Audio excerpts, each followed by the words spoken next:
Jadi pikirkan aja sekarang, nikmati hidup sekarang. Besok kamu akan punya senjata sendiri, punya kemampuan sendiri menghadapi situasi di masa depan. Itu uniknya manusia.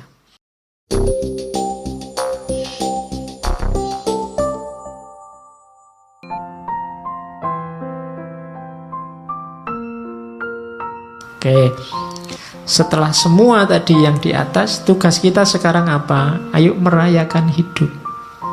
Senanglah, bahagialah dalam hidupmu. Ojo kokean sumpek. Tadi rumusnya sudah banyak. Hidup kita kan sesuai yang kita pikirkan. Saat engkau bangun pagi, katanya Markus, pikirkanlah betapa istimewanya kamu masih bisa hidup, masih bisa berpikir, iso ngaji filsafat, iso sarapan, ngerokok, ngopi, dan masih bisa mencintai. Loh iya kan? Loh istimewa, loh alhamdulillah kamu masih bisa mencintai. Ada orang yang bangun pagi mikir menyerang orang yang dibenci. Kamu masih bisa cinta sama siapa, masih bisa say hello, masih bisa bilang miss you, masih bisa bilang sudah tidur apa belum, masih bisa bilang bersyukurlah. Ya kan? Setiap kali bangun tidur bersyukurlah. Kenapa? Masih diberi kesempatan hidup lagi. Tidak ada jaminan loh begitu kamu tidur terus bisa bangun. Kamu sendiri kan tidak bisa mengatur dirimu biar pokoknya besok saya harus bangun. Tidak bisa. Ternyata bangun atau tidak tergantung dirimu. Maka bersyukurlah. Begitu bangun kamu masih bisa sadar, masih bisa mikir, itu kenikmatan luar biasa. Bersyukurlah. Masih bisa menikmati hidup, masih bisa minum, makan. Yang lain mungkin sudah dilarang makan ini, dilarang makan itu, kamu masih bebas, bersyukurlah. Paling tidak kamu masih bisa mencintai seseorang. Rayakanlah hidupmu. Wajahmu jangan kayak wajah orang susah terus. Ya, hidup kita ini menyenangkan kok. Oke. Terimalah segala sesuatu yang diikat oleh takdirmu. Cintailah orang-orang yang ditakdirkan bersamamu dan lakukan dengan sepenuh hatimu. Hidupmu akan nyaman. Dapat apa saja diterima, dinikmati. Makan di angkringan, dinikmati, ya enak. Ada yang neraktir di restoran, alhamdulillah, ya lumayan enak. Semuanya enak, mana sih yang tidak enak, apalagi kalau ditraktir.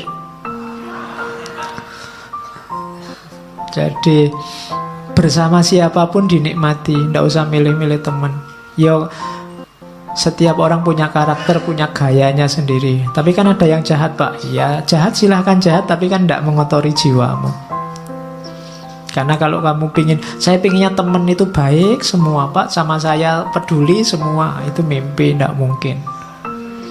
Ya kan, kalau dihitung teman yang peduli sama kamu sama yang cuek, insya Allah lebih banyak yang cuek. Loh, tapi kalau ketemu senyum itu basa-basi. Ya, setiap orang disibukkan nomor satu dengan hidupnya sendiri masing-masing. Jadi rayakanlah hidupmu, jangan terlalu sumpek. Jangan memimpikan apa yang tidak engkau miliki. Namun akuilah anugerah atas apa yang engkau miliki, lalu bersyukurlah sambil mengingat, tulisannya salah itu, sambil mengingat betapa engkau akan sangat memimpikan apa yang kau miliki sekarang kalau engkau tidak memilikinya. Kamu pegang HP, syukurilah. Tidak usah mimpi pegang HP yang lebih mahal dengan kualitas lebih baik. Kamu punyanya HP ini, mikirnya dibalik. Seandainya HP kayak gini saja aku ndak punya, aku mesti mati-matian ingin beli HP yang kayak gini. Loh. Punya pacar kok ndak terlalu cakep. Mikirnya juga begitu. Kalau kamu mikir, kok nyari yang lebih cakep lah, kamu mimpi. Mikirnya dibalik. Seandainya yang kayak gini saja aku ndak dapat, mesti aku ngejar-ngejar yang kayak gini juga. Nanti kamu jadi bersyukur. gitu loh. Iya, mikirnya dibalik. Itu membuat kamu bersyukur. Kuliah dapat nilai C misalnya, C kan batas minimal kamu lulus. Itu kan, waduh kok tidak dapat A ya. Oh, itu kamu akan sumpek. Kenapa? Kamu mimpi yang kamu tidak punya. Mimpinya itu, seandainya aku dapat E, aku mesti akan mengejar-ngejar. Seandainya dapat C pun cukup. Nah, itu kamu lebih bahagia. Gitu loh. Makan kok cuma dengan tempe saja, tidak ada yang lain. Nah, itu mikirnya kamu jangan ayam, tapi mikirnya seandainya adanya cuma nasi, mungkin ada tempe satu aja aku sudah senang. Ah, itu jadinya kamu bersyukur punya tempe itu. Itu caranya merayakan hidup. Kalau tidak begitu, kamu akan sumpek terus. Dan ingatlah bahwa engkau memiliki kuasa untuk mengistirahatkan dirimu kapanpun engkau inginkan. Kamu supirnya, kamu penguasanya hidupmu. Mau jalan, ayo jalan. Mau istirahat, istirahat. Tidak usah terkejar, tidak usah dikejar-kejar oleh ambisi dunia, keterikatan dengan yang lain, yang macam-macam, yang bikin repot. Menghabiskan energi, menghabiskan waktu. Engkau yang menguasai hidupmu. Kapanpun ingin berhenti, saat ini juga kamu bisa. Ingin tidur sekarang boleh, istirahat sekarang boleh. Terus jangan pernah khawatir tentang masa depan. Apalagi di usia-usia teman-teman ini kan biasanya pikirannya masa depan, besok kawin sama siapa, kerja di mana. Kamu kan khawatir itu. Engkau akan bertemu dengannya kalau memang harus, dengan senjata yang sama yang hari ini menjadi bekalmu menghadapi masa kini. Dulu waktu kamu SMA atau SMP mikir kuliah, wah bisa ndak ya aku kuliah hari pertama kamu takut. Begitu dijalani kan kamu bisa. Besok juga begitu, gak usah khawatir. Bisa ndak ya aku dapat kerja, bisa ndak ya aku kawin, bisa ndak ya punya anak. Iso.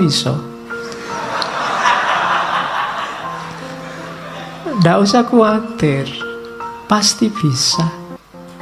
Kekhawatiranmu dulu sekarang kamu jalani kan, ya ternyata juga bisa. Nggak ada yang di luar kuasamu kalau tentang hidupmu. Makanya jangan galau dengan masa depan. Wong masa depan kayak tadi itu di luar jangkauanmu hari ini. Jadi pikirkan aja sekarang, nikmati hidup sekarang. Besok kamu akan punya senjata sendiri, punya kemampuan sendiri menghadapi situasi di masa depan. Itu uniknya manusia. Maka hidup itu rumusnya simple, receive without conceit, release without struggle. Kalau dapat sesuatu, terimalah tanpa harus membanggakan diri, membesarkan diri. Kalau harus kehilangan, lepaskanlah tanpa harus merasa sedih, mati-matian, sumpek. Jadi receive without conceit, release without struggle. Biasa saja. Hidup kehilangan sesuatu biasa. Wong dulu juga tidak punya, terus punya, sekarang hilang. Kalau dapat sesuatu, alhamdulillah, tapi ya tidak harus sombong. Kalau kamu bisa kayak gini, hidupmu nyaman.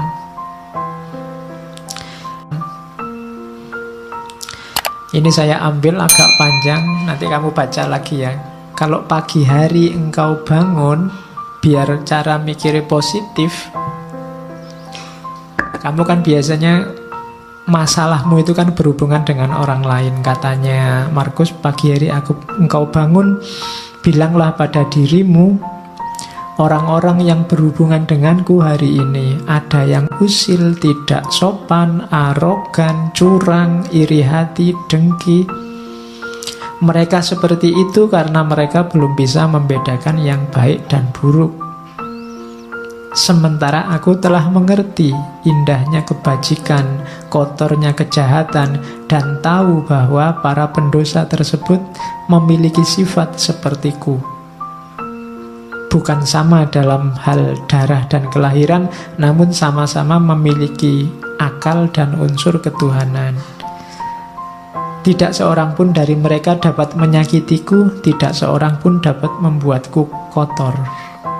Aku pun tidak pantas marah pada mereka atau membenci mereka. Kami dilahirkan untuk bekerja sama, seperti kaki, tangan dan mata, sebagaimana dua baris gigi atas dan bawah.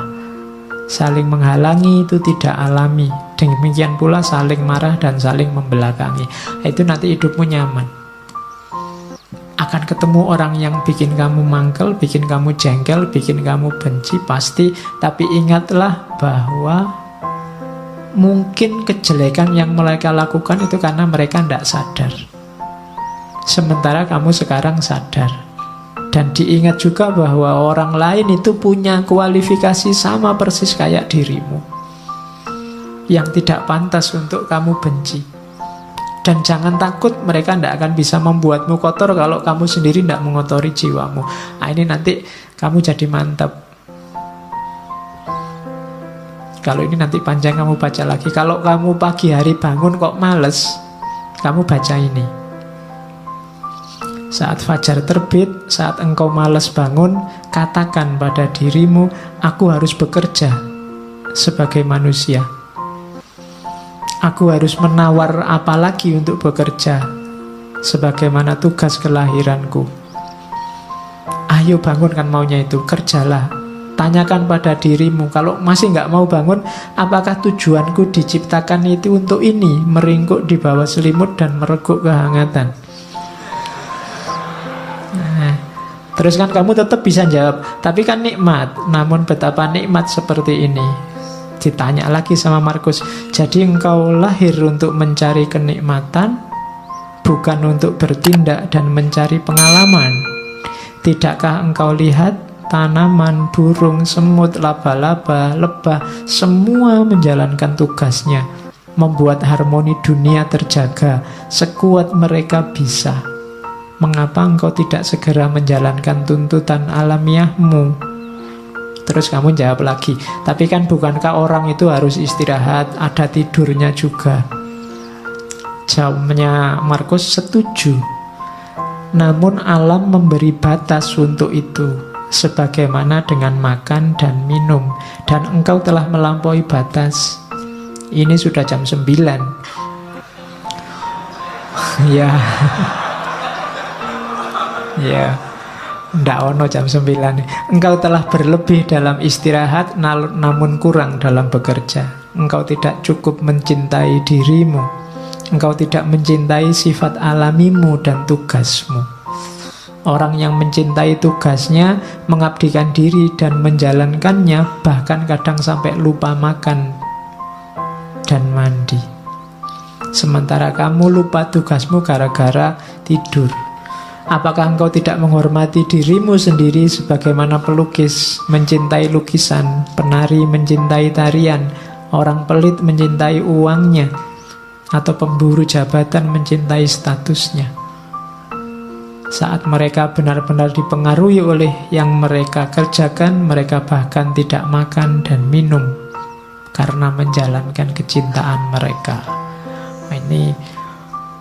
Ini filsafat bangun tidur. Ya, biar kamu tidak males-malesan. Karena kadang-kadang kalau sudah males kan, meskipun bolak-balik HP-nya kamu tambah 10 menit sudah bunyi, 10 menit lagi bunyi lagi, 10 menit lagi. Ning ya ora tangi-tangi. Oke.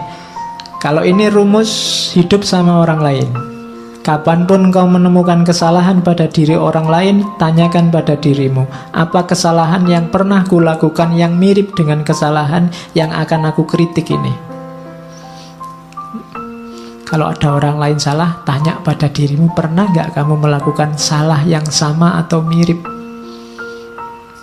Itu nanti akan mengurangi kadar agresifmu terhadap kesalahan orang lain. Saya ingin balas dendam, Pak. Ada orang menyalahi saya. Katanya Markus, balas dendam terbaik adalah dengan tidak menjadi seperti musuhmu. Balaslah musuh yang mencaci makimu dengan tidak mencaci maki. Itu balas dendam terbaik. Balaslah musuh yang menyakitimu dengan tidak menyakitinya. Manusia ada dengan saling membutuhkan kepada sesama, kamu akui atau tidak. Kamu harus hidup bareng orang lain mau atau tidak. Maka kalau kamu tidak mampu mengajari mereka, belajarlah untuk tahan hidup bersama mereka. Sudah kamu nasihati kok ndak pulih-pulih jadi baik, ya gimana lagi? Sekarang kamu latih dirimu untuk kuat bareng mereka. Misalnya kamu punya teman sak kos-kosan berdua, kok ya males mandi. Sudah kamu nasihatin tetap males mandi. Solusinya apa? Kamu latihanlah untuk bisa tahan dekat orang yang males mandi. Jadi rumusnya simple. Jadi kalau kamu tidak tahan terus, sementara dia tidak berubah-berubah, kamu akan hidupmu tersiksa terus. Lupa kok dia tidak berubah-berubah, kamu tidak menguasai perubahan dia. Yang bisa kamu kuasai kan perubahan dirimu. Lebih gampang melatih dirimu untuk tahan bersama dia dibandingkan kamu mengubah dia. Ya doakan saja dia bisa berubah. Tapi kalau tidak, kamu kuat hidup bersamanya.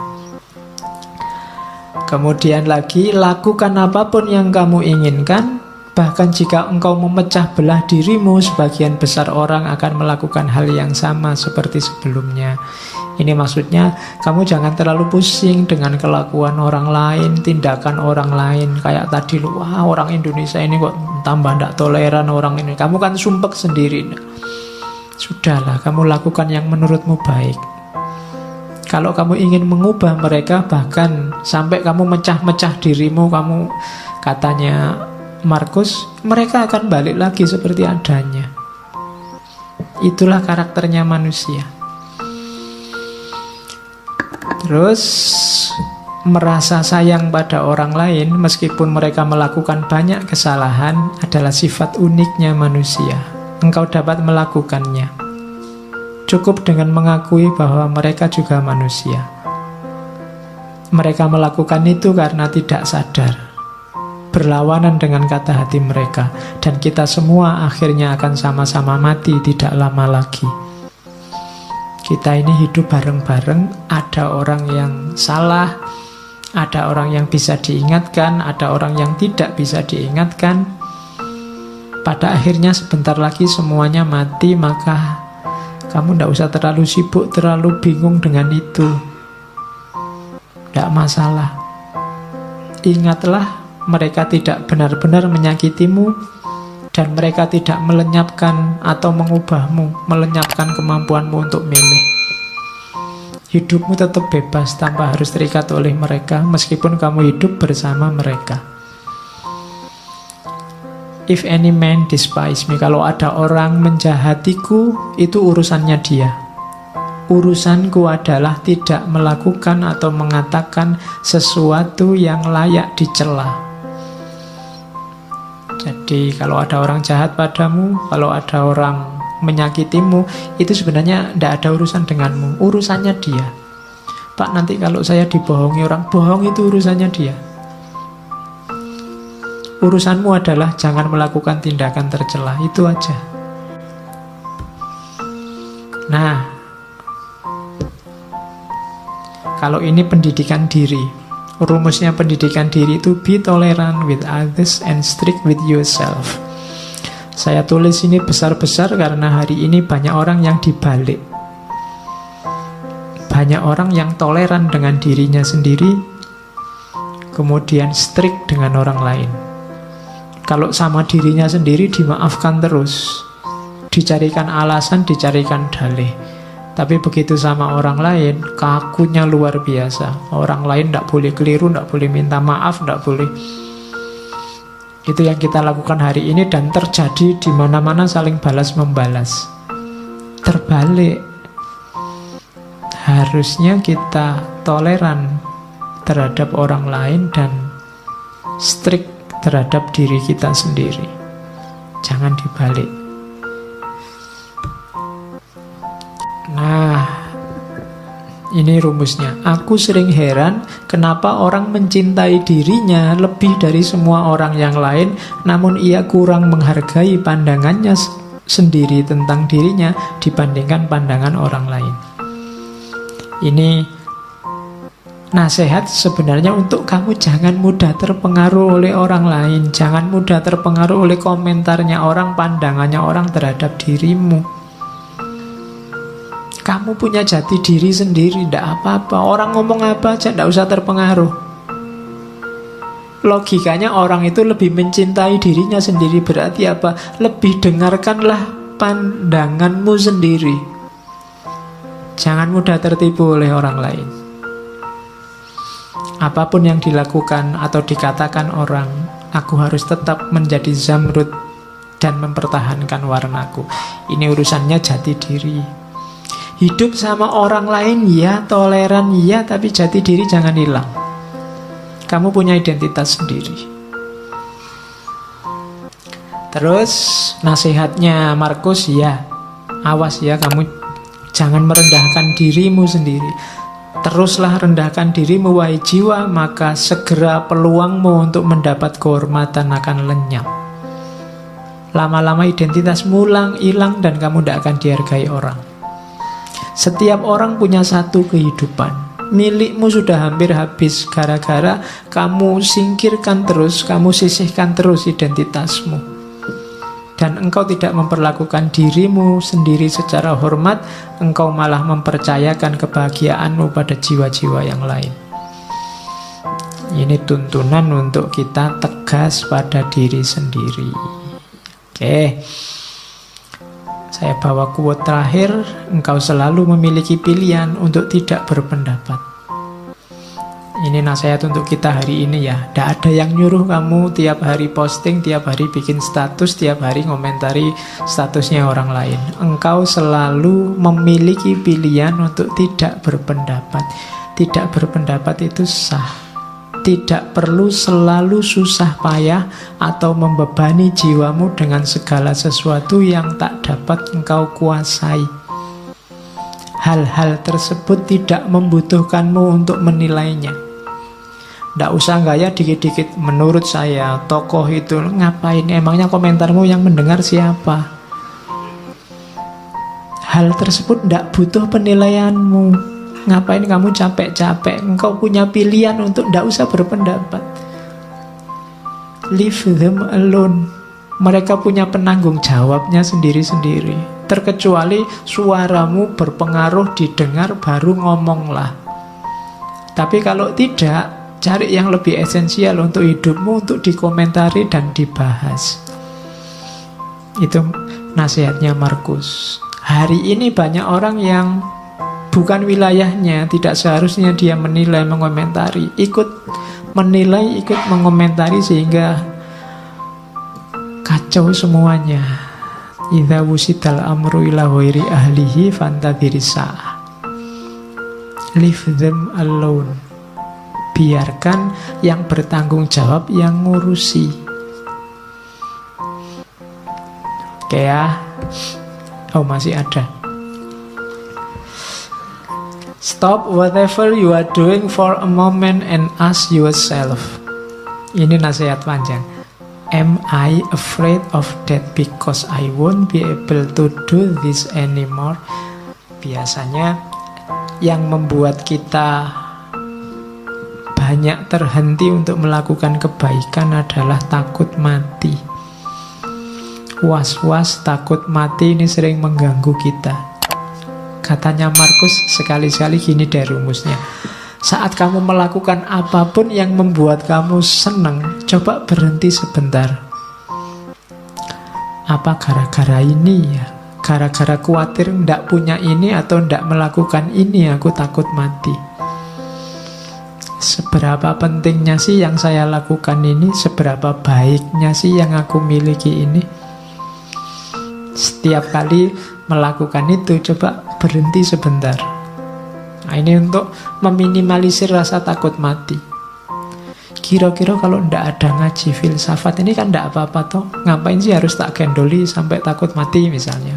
Nanti kalau saya ndak ada yang mimpin ngaji sopo, ngapain sampai mikir ke sana? Wong ini ndak ada juga ndak apa-apa.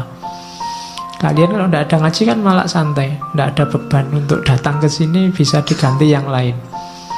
Tapi kadang-kadang yang ndak harus menggendoli, mengikat hidup kita jadi mengikat.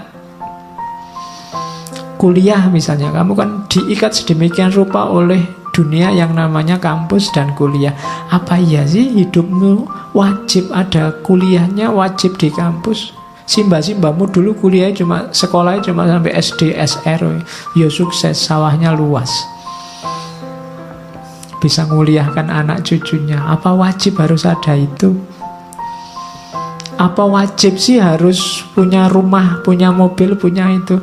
Itu caranya untuk menenteramkan hati dari rasa takut akan mati. Karena nasihat terbaik itu kan mati. Begitu orang ingat mati, bukan takut mati, maka kemungkinan besar dia akan mudah untuk mempersiapkan diri menghadapi hidup sesudah mati, mempersiapkan diri melakukan kebaikan-kebaikan. Oke, itu nasihat terakhir yang saya bawa dari Marcus Aurelius. Bayangkan raja besar, wilayahnya sangat luas, cara hidup, cara berpikirnya semacam ini. Maka dia jadi raja yang sangat tangguh, terkenal kesabaran dan ketabahannya, dan dia sukses. Meskipun banyak pemberontakan, banyak bencana, mengalami kepahitan hidup yang luar biasa. Dengan filsafatnya dia bisa sukses. Itu contohnya cara berpikir seorang king philosopher king. Raja filosof yang raja.